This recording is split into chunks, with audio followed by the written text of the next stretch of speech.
दुनिया का सबसे ताकतवर देश अमेरिका, आज वहां लोकतंत्र का सबसे बड़ा उत्सव चल रहा है। राष्ट्रपति चुनने के लिए वोटिंग हो रही है। भारतीय समय के मुताबिक अब से करीब 2 घंटे पहले यानी कि शाम 4:30 बजे अमेरिका में वोटिंग शुरू हो गई और कल यानी बुधवार को सुबह 10:30 बजे तक वहां पर मतदान होगा। खास बात यहां पर यह है कि करीब 40% जो वोटर हैं वो पोस्टल बैलेट से मतदान पहले ही कर चुके हैं। अर्ली वोटिंग वहां पर हो चुकी है और आज सिर्फ 60% वोटर्स ही अपने मतदान का इस्तेमाल कर रहे हैं। लेकिन मुकाबला बेहद कांटे का चल रहा है और समूची दुनिया की इस मुकाबले पर नजर बनी हुई है, क्योंकि अमेरिकी चुनाव में जो भी जीतेगा उसका दुनिया में अलग अलग असर पड़ना तय है, फिर चाहे भारत हो, चीन हो, रूस हो या फिर ईरान। तो देखिए चुनाव कितना जबरदस्त है और दुनिया कैसे इस चुनाव से बदलने वाली है, उसके लिए आपको यह रिपोर्ट देखनी चाहिए।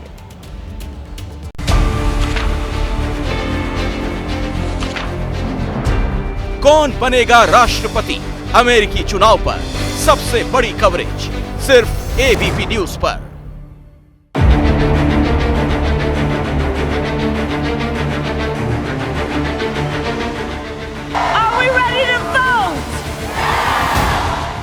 With your vote tomorrow, we can fix every single problem our country faces and lead America and lead the world. We are not going back. दुनिया का सबसे पुराना लोकतंत्र 47वीं बार अपना मुखिया यानी राष्ट्रपति चुनने के लिए वोट कर रहा है। एक तरफ डोनाल्ड ट्रंप भरोसे से भरे हुए अपने चुनावी ट्रंप कार्ड के साथ मैदान में है, तो दूसरी तरफ कमला सबसे ऊपर महिलाओं की पसंद बनकर अमेरिका की पहली अश्वेत महिला राष्ट्रपति बनने का तमगा हासिल करने के लिए जोर लगा रही है। दोनों दहाड़ रहे हैं और जीत पर दोनों का अपना अपना भरोसा है। America, more than 1 in 3 women lives in a state with a Trump abortion ban. Donald Trump is the architect. Women are being denied care during miscarriages. Say, no, I want to protect the people. I want to protect the women of our country. I want to protect the women. Sir, please don't say that. I said, well, I'm going to do it whether the women like it or not. This is the same man who said women should be punished for their choices. Trump कह चुके हैं कि कमला को vote दिया तो मुसीबत परेशानियां America के सिर चढ़कर बोलेंगी। वहीं कमला का दावा है कि अगर ट्रंप कार्ड चल गया तो अमेरिका को बड़ा नुकसान होगा। It is a fight for freedom, including the fundamental freedom of a woman to make decisions about her own body. I will never apologize for defending America. I will protect our workers. I will protect our jobs. I will protect our borders. I will protect our family. लेकिन कौन बाजी मारेगा? दुनिया की super power की सबसे शक्तिशाली कुर्सी पर आखिर कौन बैठेगा? ट्रंप या फिर कमला? इसके लिए वोटरों ने चुनावी तैयारी कर ली है, लेकिन उन्हीं वोटर्स ने चुनाव परिणामों से पहले तक चुनाव को बहुत दिलचस्प बना रखा था। चुनावी पंडित से लेकर चुनावी गणित जुटाने वाले कोई भी जानकार किसी भी प्रतिद्वंदी की जीत की फिलहाल गारंटी नहीं ले सकते और उसके पीछे है चुनाव से पहले किए गए कुछ सर्वे। मसलन चुनाव बेहद दिलचस्प है और इसे दिलचस्प बना रहे हैं चुनाव पूर्व किए गए कुछ अमेरिका के सर्वे। एजेंसी 538 के मुताबिक कमला हैरिस 1.2 पॉइंट की बढ़त के साथ आगे हैं। एजेंसी टिप इनसाइट में दोनों को मुकाबले में बराबर दिखाया गया है। वहीं एजेंसी एटलस इंटेल ने डोनाल्ड ट्रंप को 1 से 2% की बढ़त दिखाई है। कहने को ये गधे और हाथी के बीच की लड़ाई है, लेकिन आंकड़े बता रहे हैं कि मामला बेहद करीबी है और इस करीबी मामले को जीत तक पहुंचाने का काम अब स्विंग स्टेट के वोटर्स पर है, जिनका रुझान चुनाव से पहले समझना मुश्किल होता है। ये स्विंग स्टेट है Pennsylvania, North Carolina, Nevada, Arizona, Georgia, Wisconsin, Michigan. लेकिन मामला सिर्फ अमेरिका तक नहीं है। चुनाव परिणाम आएंगे तो नतीजे दूर तक असर दिखाएंगे। समूची दुनिया पर अमेरिका के नए राष्ट्रपति का चयन असर डालेगा। कैसे, उसे ध्यान से समझिए। चुनाव में चाहे ट्रंप जीते या कमला हैरिस, दोनों ही तरह से दूरगामी असर जरूर पड़ने वाले हैं। गाजा की लड़ाई से लेकर रूस यूक्रेन जंग तक सब कुछ बदल सकता है। मसलन रूस यूक्रेन जंग में ट्रंप व्लादिमीर पुतिन के साथ जा सकते हैं। वो शुरू से ही रूस के पक्ष में बयानबाजी करते रहे हैं। ऐसे में अमेरिका से मिलने वाली यूक्रेन की सहायता को बुरा असर हो सकता है। जबकि अगर कमला हैरिस जीत गई तो बाइडेन की नीतियां जारी रहेंगी। यूक्रेन को अमेरिकी सहायता पहले की ही तरह मिलती रहेगी। इसी तरह गाजा में चल रही जंग पर असर पड़ सकता है। कमला हैरिस इजराइल के साथ तो खड़ी हैं, लेकिन वो गाजा में फिलिस्तीनियों की मौत पर भी सवाल उठाती रही हैं। गाजा को बाइडेन सरकार की तरह ही मदद देती रहेंगी। जबकि ट्रंप का दावा है वो राष्ट्रपति बने तो मध्य पूर्व में छिड़े घमासान को खत्म करवा देंगे और उनका फिलिस्तीन को लेकर कोई खास मोह भी नहीं है। हाल ही में इजराइल में हुए एक सर्वे में 66% लोगों की पसंद ट्रंप थे, जबकि 17% लोगों ने ही कमला हैरिस को अपनी पसंद बताया था। अब बात भारत की। ट्रंप जीते रूस और अमेरिका के रिश्ते सुधर सकते हैं। इससे चीन को नुकसान होगा तो सीधा फायदा भारत की वैश्विक स्थिति पर पड़ेगा, यानी भारत ताकतवर होगा।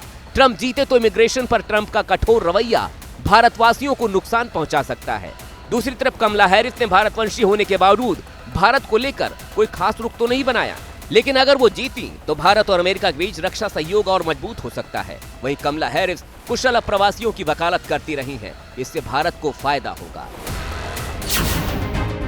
इससे आगे बढ़े तो नेटो को भी तिहाई फंडिंग करने की हनक के साथ ट्रंप उसके लिए परेशानी खड़ी कर सकते हैं।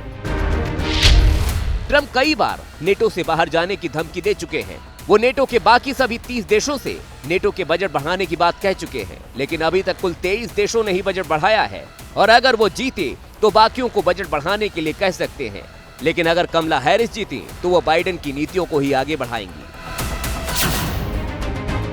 कुल मिलाकर अमेरिका के राष्ट्रपति चुनाव पर सारी दुनिया की निगाहें हैं। बस इंतजार है वोटिंग के बाद चुनाव परिणामों का, जो ये तय करेगा कि अगले कुछ दिनों में हवाओं का रुख किसके पक्ष में होगा और दुनिया फिर किसके जोर से घूमेगी।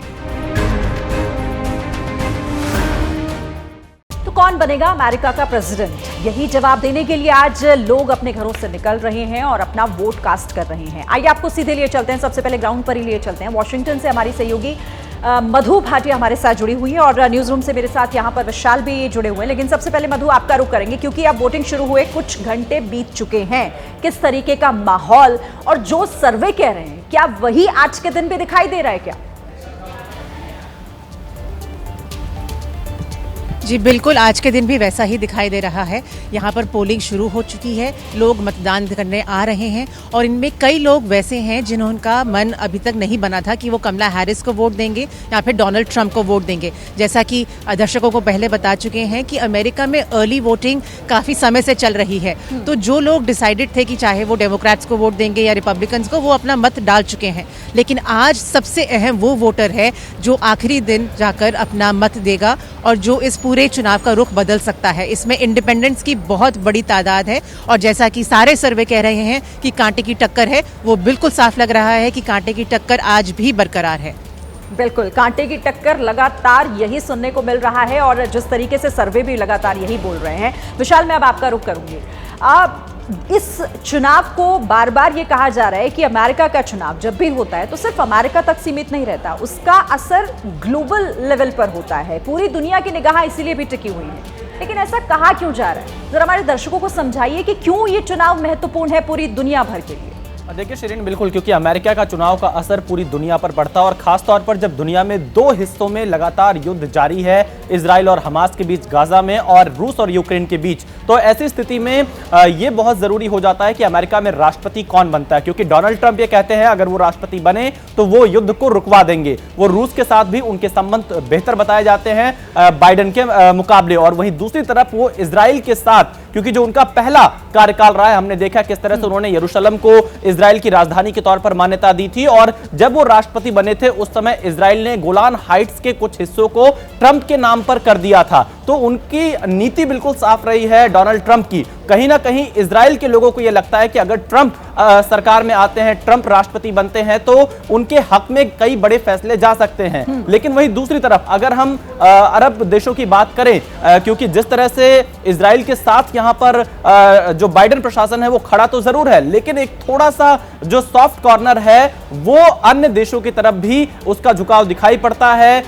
गाजा में जो मानवीय सहायता की बात की जाती है उसकी तरफ झुकाव दिखाई पड़ता है, और यही वजह है कि पूरी दुनिया इस पर नजर बनाए हुए कि आखिरकार ये चुनाव कौन सी पार्टी जीतेगी, अमेरिका में रिपब्लिकन या डेमोक्रेटिक। उससे कहीं ना कहीं वर्ल्ड ऑर्डर भी तय होता हुआ दिखाई देगा। और कहीं ना कहीं ये कहा जा सकता है कि जिस तरह से प्रचार चला है, दोनों ही प्रत्याशियों ने एक दूसरे के ऊपर कई आरोप लगाए हैं और इन सब के बीच में बहुत कांटे का मुकाबला है। 7 स्विंग स्टेट्स में कौन बाजी मारेगा उसी से तय हो जाएगा। लेकिन अगर नजदीकी मुकाबला होगा शिरीन, तो बहुत इंतजार करना होगा चुनाव के नतीजों का भी, क्योंकि हमने पिछली बार देखा किस तरह से हिंसा हुई। विशाल कि कांटे का मुकाबला है, बहुत ज्यादा अंतर होता हुआ दिख नहीं रहा है, और ये देखना होगा कि जब रुझान आएंगे और फिर पूरी तरीके से नतीजे, तो किस तरह की तस्वीर बनती है। लेकिन अभी जरा तस्वीरें कुछ तमिलनाडु से भी आ रही हैं, क्योंकि इन चुनावों का कनेक्शन तमिलनाडु से भी है। कमला हैरिस तमिलनाडु के ही एक गांव से ताल्लुक रखती हैं, और ये देखिए थुलसिंद्रपुरम गांव, कमला हैरिस का गांव, जहां पर किस तरीके से कमला हैरिस की जीत के लिए दुआएं की जा रही हैं। वहां पर देखिए रंगोलियां बनाई गई और भगवान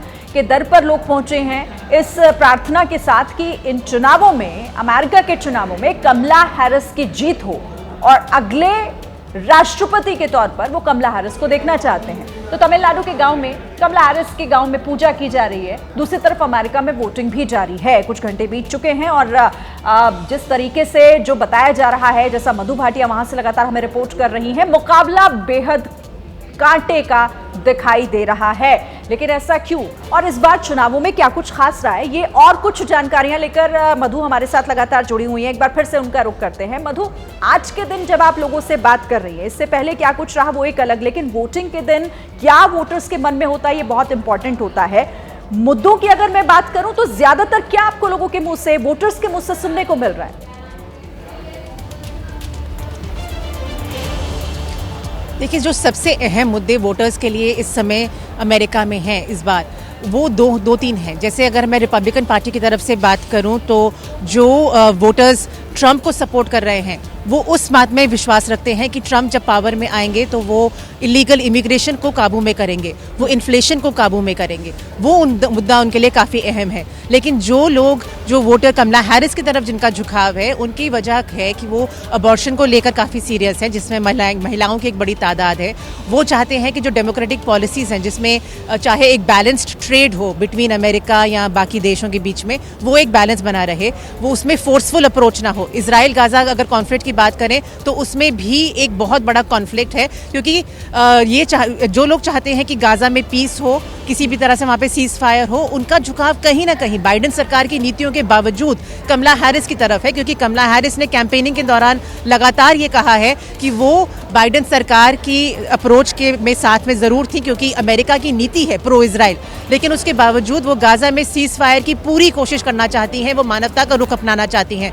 जबकि ट्रंप ने हमेशा ये कहा है कि अगर वो पावर में आते हैं तो फिर वो इजराइल को खुली छूट देंगे हमास को काबू में करने के लिए, और इस सीज फायर को खत्म करने का उनका भी पूरा मंसूबा है। लेकिन बस तरीके बिल्कुल अलग हैं। जो मानवता का तरीका है वो कमला हैरिस का है, और जो ट्रंप का तरीका है वो फोर्सफुल प्रो इजराइल तरीका है। इब्राहिम एकॉर्ड्स के तहत जो उन्होंने डील करी थी जब वो 2020 में जब वो राष्ट्रपति थे, उसके तहत ही वो काम करेंगे।